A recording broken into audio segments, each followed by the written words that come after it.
The emergency beacon pulsed weakly from the damaged Thalian vessel. Ambassador Lyra stared at the ship's communication panel, her four eyes blinking in rapid succession as the oxygen levels continued to drop. The diplomatic mission had been routine until the meteor shower. Now, 27 delegates from across the Galactic Council drifted helplessly in space, their fate sealed unless help arrived within hours. "Any response?" asked Moore, the Peldari representative, his translucent skin revealing his racing heartbeats. "Nothing," Lyra replied. "We're too far from established routes." The truth hung unspoken between them, their location, chosen specifically for privacy during sensitive negotiations, now ensured their isolation. The nearest Galactic Council outpost was 3 days away at maximum speed. "Perhaps," whispered Elder Vex of the Australian Collective, "we should consider the unthinkable." The cabin fell silent. Everyone knew what he meant. "That humans?" Counselor Troll scoffed, mandibles clicking nervously.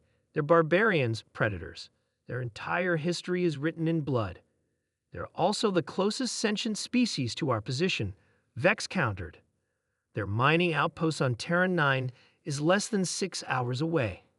Lyra's tendrils curled anxiously. The humans were the newest and most controversial addition to the Galactic Council. Unlike the 17 other peaceful species that had evolved through cooperation and symbiosis, humans had emerged from their homeworld as apex predators. Their evolution was shaped by violence, their history marked by warfare, their very biology designed for killing. When they discovered faster-than-light travel, the Council had nearly voted to quarantine their entire system.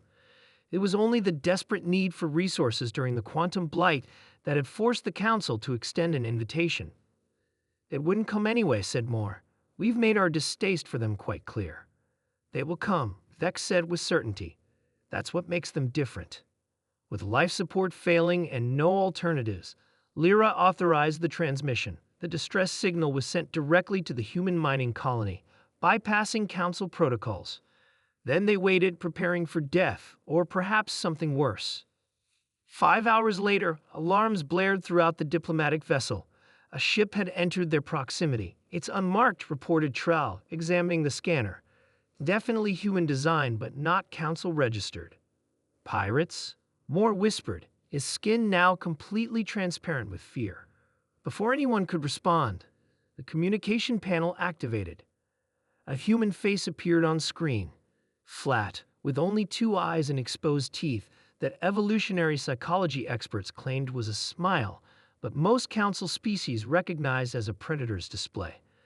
"This is Captain Tom of the independent salvage vessel Horizon *. Received your distress call. Prepare for boarding and evacuation." "Independent salvage? Your scavengers?" Lyra asked, unable to hide her disgust. The human's expression changed slightly. "Ma'am, my crew and I are the only ones who answered your call. We can debate job titles after you're safe." Despite their reservations, the delegates had no choice. The human vessel attached to their airlock, and 6 humans entered wearing minimal protective gear and carrying primitive tools that resembled weapons. Captain Tom approached Lyra. "Your life support's shot. We need to move everyone now. Our delegation includes 17 different species with varying atmospheric needs," she explained. "Your vessel can't possibly accommodate our biological requirements." The human didn't hesitate. "We've converted our cargo holds into temporary habitation chambers. Not comfortable, but they'll keep everyone alive until we reach Terra 9. As the evacuation proceeded, Lyra observed the humans with scientific detachment. They moved with predatory efficiency, communicating through short verbal bursts. When the ship's structural integrity suddenly failed, trapping 3 delegates behind a collapsed bulkhead, 2 humans immediately rushed toward the danger. "Wait," Lyra called. "The pressure will kill you."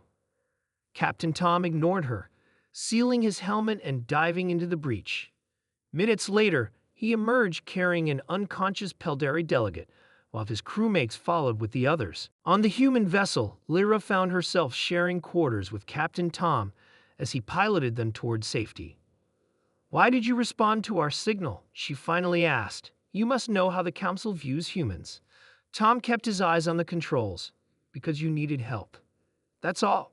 Your species is known for self-interest and aggression. The human's mouth twitched. Here's the thing about being a predator species, Ambassador. We understand danger better than anyone. We know exactly how it feels to be hunted, to be vulnerable. It's in our DNA. He turned to face her. The peaceful species of the galaxy evolved without needing to fight. But humans? We evolved having to battle for every single day of existence.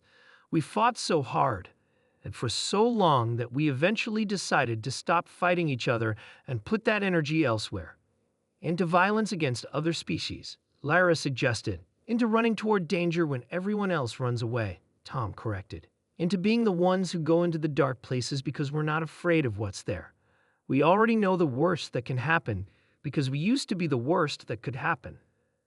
As they approached Terran 9, a message from the Galactic Council arrived, thanking the humans for their assistance but instructing them to transfer the delegates to official council vessels upon arrival. Typical, Tom muttered.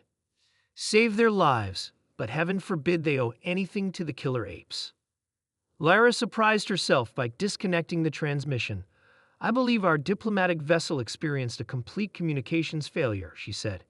We will have to remain under human protection until we reach the Central Council station. Tom raised an eyebrow. That's against protocol. Yes, Lyra agreed, but perhaps it's time the Council learned what humans apparently already know. Sometimes survival requires making difficult choices. For the first time, Lyra understood why humans had survived their violent evolution. The same instincts that had made them killers had also taught them the value of protection, of sacrifice, of running toward danger instead of away from it. Sometimes, only predators make good protectors.